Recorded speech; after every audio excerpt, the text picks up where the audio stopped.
New Landing's Job Chat is brought to you in part by the Prosperity Advisory Group, the next step in your financial future, and by the EBS Group with an unparalleled background in Oracle solutions and services. You're ready to apply for Social Security, and you're going to apply early. Is that the right thing to do? What do you need to know before you push that button? You're going to find out today on Job Chat. My name is Hector Silva. I'm your host, and our guest today is Robin Brewton. Welcome, Robin. Thank you, Hector. It's good to be here. Robin currently serves as the Vice President of Operations and Administration for Social Security Solutions, Inc. In addition, she manages human resources, marketing communications, and public relations. Robin spent more than 20 years in human resources roles as the... Yeah. Okay, ready? Robin Brewton currently serves as the Vice President of Operations and Administration for Social Security Solutions, Inc. In addition, she manages human resources, marketing communications, and public relations. Robin spent more than 20 years in human resources roles, the last 12 of which were in senior leadership roles with companies such as Wells Fargo Banks, Cox Communications, and Time Warner. Her expertise is in organizational development, leadership development, and succession planning. Robin has been with Social Security Solutions, Inc. since its inception. Again, welcome. And if we can start off with just a simple question. We are always anxious to begin getting money. Always. Yes. Yeah. But what should we should be looking at before we apply early? What we tell people regularly, Hector, is when you retire or quit working and when you start your Social Security benefits should be two completely separate decisions. And I know that for a number of the viewers, that may not be possible. In other words, they're not choosing retirement and find themselves in a situation where it may feel easy to claim Social Security benefits early in order to pay their bills. And there are a number of things that I think that they need to think about before they make that decision. Social Security is based on your highest 35 years of earnings. So in other words, your benefit and how much you're going to get each month depends on how much you've earned over those highest 35 years of career earnings. When they calculate your benefit amount, your full retirement benefit, that's what you're going to get at your full retirement age. And for most baby boomers, that is 66. If you start early as age 62, which is when you are eligible to begin a retirement benefit, they're going to reduce how much you get. They're going to reduce that amount, your full retirement benefit, by 0.05% per month backwards for up to 3 years. And if you claim at 62, they're going to reduce it further by 0.05%. So in a nutshell, if you claim at 62, you're only going to get 75% of your full retirement benefit. So you're losing 25% by claiming at age 62 versus full retirement age. And you're losing it forever. You are. Once you start your benefits, with very few exceptions, that's what you're going to get forever, other than cost of living adjustments. So this should not be your first choice. No. This should be the last resort. In my opinion, claiming your Social Security benefits should be your last resort for a number of reasons. First of all, yes, you're only going to get 75% of that full retirement benefit. In one of our broadcasts, we also talked about what's called delayed retirement credits. The credits you get for waiting as long as you can beyond full retirement age. So at 62, you get 75% of your benefit. At 70, you get 132% of your benefit. So that is a huge, huge difference But I also recognize that sometimes people find themselves in a situation where they've been laid off from a job and they do need to claim early. It should be a last resort. Okay. Now, I have heard that you do have an option that you can pay back money. Can you tell us about that? I can tell you about that. If you begin your benefits early and at some point say, maybe you've gotten a job, maybe you've been unemployed, you needed to begin benefits, and now you get a job, or if, something happens and you realize you made a mistake, as long as you're within that first 12 months of beginning benefits, you can file what's called a withdrawal of application. You will have to pay back every benefit that you have received, every dollar that you've received since you started. If you have a spouse that's been collecting spousal benefits, you have to pay back that amount as well. But once you've paid it back, you can restart your benefits at a later date, and it's as if you never started. You'll collect at a higher amount. It's called the do-over rule, or that's the slang for it. Up until December of 2010, you could do that at any time. They hadn't limited it until 12 months. So you could collect for, 5 or 6 years, and as long as you had the financial means to pay back all of your benefits, you could do so and collect at a higher rate. But in December of 2010, they limited that option to the first 12 months. And you can only do it one time in your lifetime. Okay. When you take the early benefits, how does that affect spousal benefits? When you take benefits early,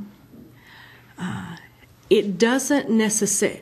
We talked about spousal benefits in another broadcast, and spousal benefits can be paid on a number holder's record, and we used you as an example. So once you start receiving benefits, your spouse is eligible for a spousal benefit. How much she gets does not depend necessarily on when you start your benefits. For example, if you start your benefits at age 62 and you get that 75% of your full retirement benefit, if your wife waits until her own full retirement age to claim her spousal benefit, she will get 50% of your full retirement benefit. So let me just make it simple with an example. Let's assume your full retirement benefit is $1,000 a month. If you claim at 62, you're going to receive $750 per month. Your wife, if she claims her spousal benefit at her full retirement age, she will get $500 a month, which is 50% of your $1,000. If she claims before full retirement age, it will also be reduced. And the reduction factor is a little bit different than for your own retirement benefit. But for the sake of discussion, if she also started her spousal benefit at 62, she wouldn't get the 50%. She would only get 70% of the 50%. So it does get very complicated. She wouldn't get the 500. She would get less, reduced because she began early. And just like with your benefits, if you start early, they never change. With spousal benefits, they would never change also? Correct, except for the adjustment with cost of living adjustments, absolutely. Is it, or does it make sense to spend some of your savings to try to wait until you get to that final retirement? I'm glad you brought that up. The founders of Social Security Solutions, Bill Meyer and Dr. Bill Rickenstein, who is an endowed professor at Baylor University, published an article this year in the Journal of Financial Planning, which is a really terrific journal that financial advisors and planners read. They published an article that demonstrated exactly what you asked about. Does it make more sense for some number of people to spend their savings before they claim their Social Security benefits?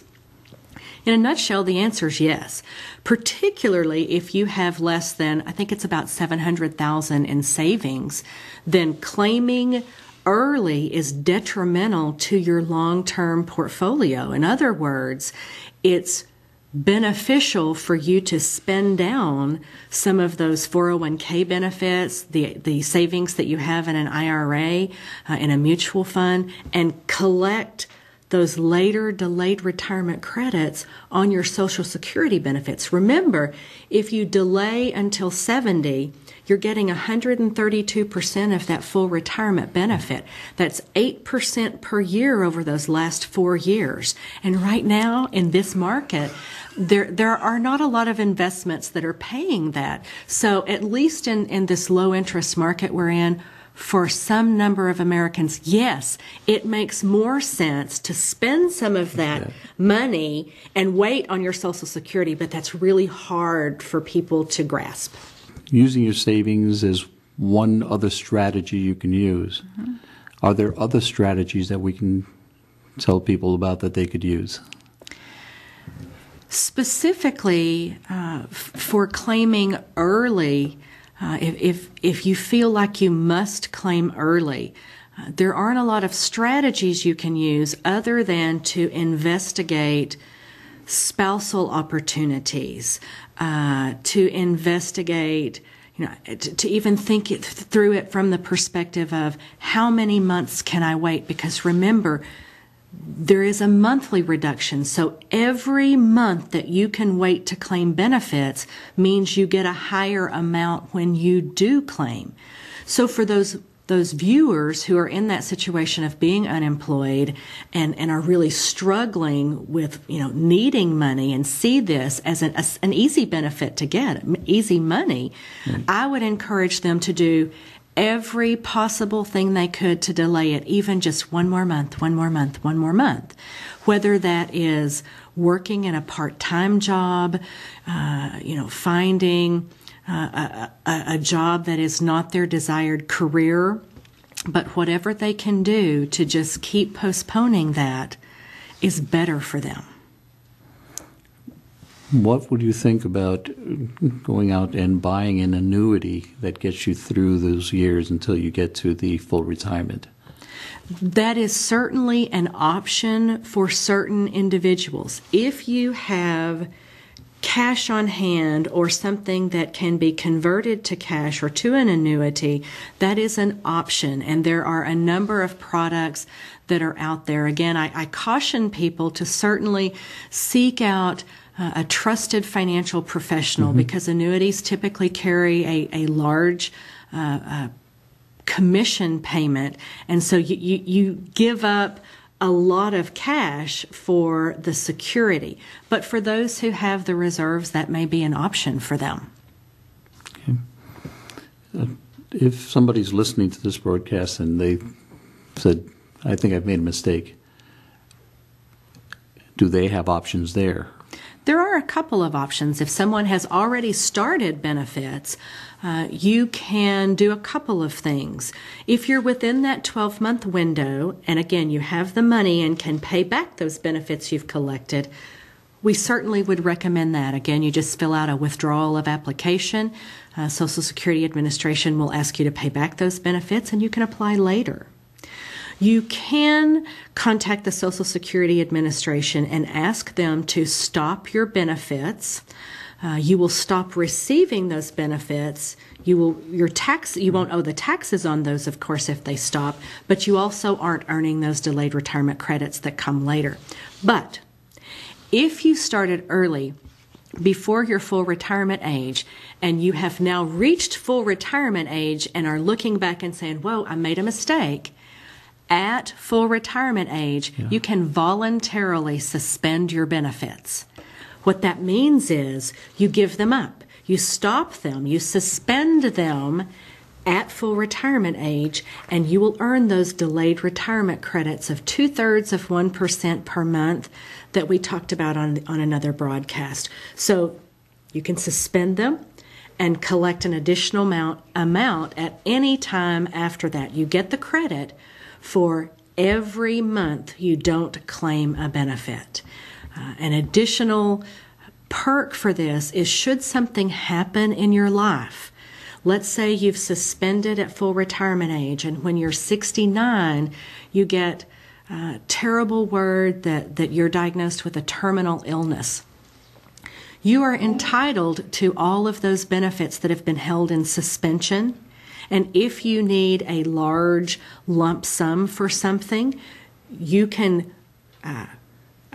resume benefits as of the date that you suspended them, and you do get all of those benefits in a lump sum payment. Otherwise, if you don't collect the lump sum, when you do resume your benefits, you get a higher monthly payment for the rest of your life. And that means the survivor benefit may be bigger as well. It definitely is evident that everybody's situation is different.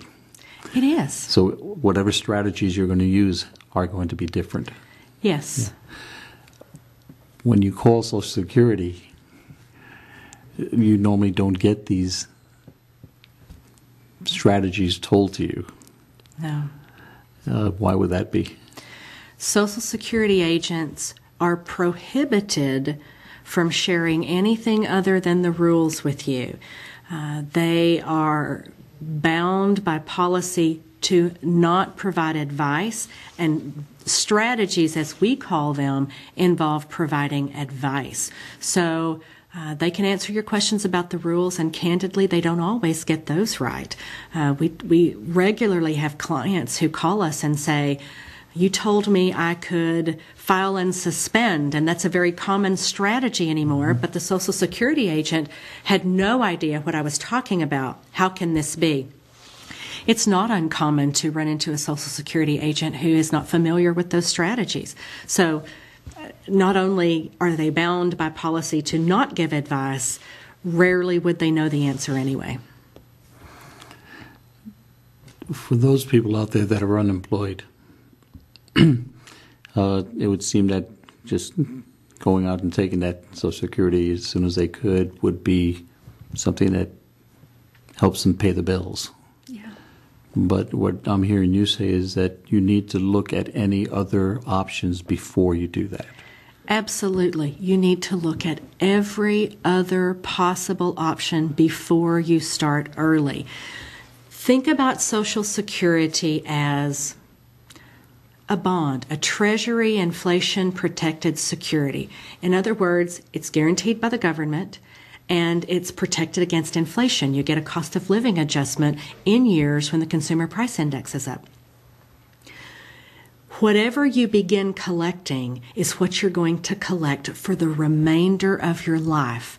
If you're married, chances are the last one to die, the second to die, will collect the larger of the two benefit payments for the rest of his or her life. What if you live longer than you thought you might?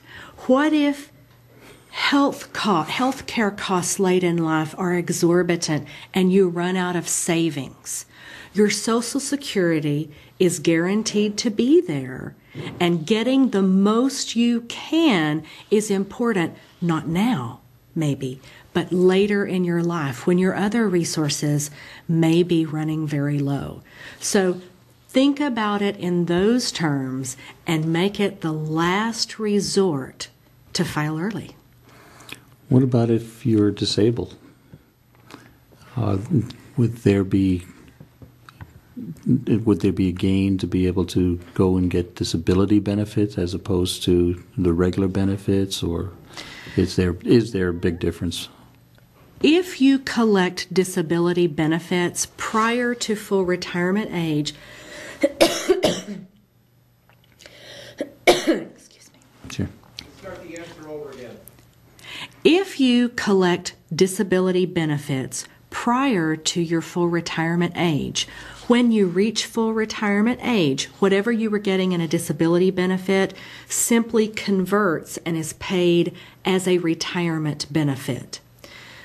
There may be some benefit to getting a disability payment, and you can get those earlier than age 62, but it is very difficult to get through the disability system. About 90% of people are denied on their first application. So it is a long process. Even the Social Security Administration recommends that you get legal counsel before you ever start the process. So there may be a financial benefit, but just know it's pretty difficult to get through the process. Is this a place where once you start getting those disability benefits, you're going to only get those for the rest of your life? By that I mean it's not a temporary type of benefit. It is not a temporary benefit, and if you start disability benefits, it just what the amount you are getting as a disability benefit converts to that retirement benefit. Right.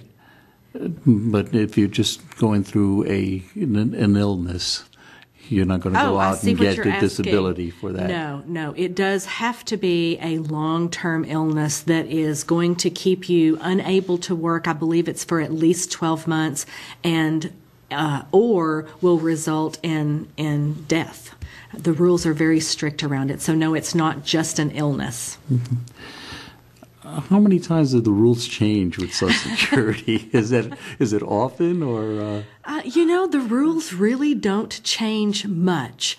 There are occasions when there are tweaks, but the basic rules really don't change much. The last big change was the do-over provision that we talked about, limiting that from lifetime to 12 months. That was the last big one, and it was in 2010. So, no, they really don't change much. Yeah. I know that we keep hearing that Social Security is on its last legs financially. From your research and your perspective, do you see this as something that's imminent, or we got a little way to go? So we've been here a couple of times with Social Security. A couple of times in history it's been on quote, the brink of bankruptcy, and something has been done to fix it. I do believe that, yes, something has to be changed. There are probably about 40, 50 or so proposals on the table that will change Social Security, either the way it's funded, the amount of taxes that are collected, the salaries that taxes are collected on. Some of them are very simple, others are quite complex. But yes, something does have to be done. I believe that it will be. I joke about the baby boomers being the largest lobby group in America, and I do believe that unless Social Security is fixed in the next few years, the pressure on Washington will be significant and something will be done at that time. It's an election year. No one will touch something such a mammoth program in an election year. Change is never easy, but yeah, I think something will happen in the next couple of years to fix the problems. We've been talking about early retirement or early application, spousal benefits, divorce benefits, death benefits. We've been talking about all the different strategies you can use, and the fact that Social Security can not give you advice. So unless Aunt Rose has worked for Social Security for a long time and you can sit down and have some coffee and hear from her, it sounds to me like everybody should get a helping hand to get through this. Absolutely, everybody should get a helping hand. And you can go out on the internet and find articles written about Social Security. It's sort of the hot topic among financial advisors right now. Somewhere between 3 and 4 million baby boomers a year are approaching Social Security age. That's about 10,000 a day. So it is the hot topic right now. But again, it is so complicated. Finding someone to help you may be difficult. We say you may be able to find information, but what you can't find on the internet is how to take these thousands of rules and apply them to your own personal situation so that you can optimize or maximize your own benefits that you're going to collect. You need help with that. And you can get the information, but that doesn't mean you know how to apply that information. Right. That's right. That's right. We have a do-it-yourself online tool at socialsecuritysolutions.com that for a very reasonable fee, Americans can find out what their optimal strategy for collecting Social Security would be. It works for married couples, singles, divorcees, widows and widowers. It works if you're going to have minor children at the time you retire. And it also works if you've been in a government job where you have a government pension and may not have paid Social Security taxes on all of your earnings. So just about every client type can use our software and find out what's best for them. Well, thank you so much for being with us today. Well, it was this has been a delightful. wealth of information, and I'm sure all of it very useful for a lot of our viewers out there. Thank you. Glad to be here. If somebody wanted more information or more advice, where can you be reached? You can reach us at socialsecuritysolutions.com, or you can contact us by phone at 866-762-7526, and that's extension 20. Thank you so much, Robin. Thank you. If you need more advice from Robin and some more information, there is another Job Chat podcast that you can look at. And we have other experts on other podcasts on www.newlandings.org. Or you can go to YouTube and just go to Job Chat. And that was www.newlandingsjobchat.org. Until next time, may your days be full of health, happiness, and success.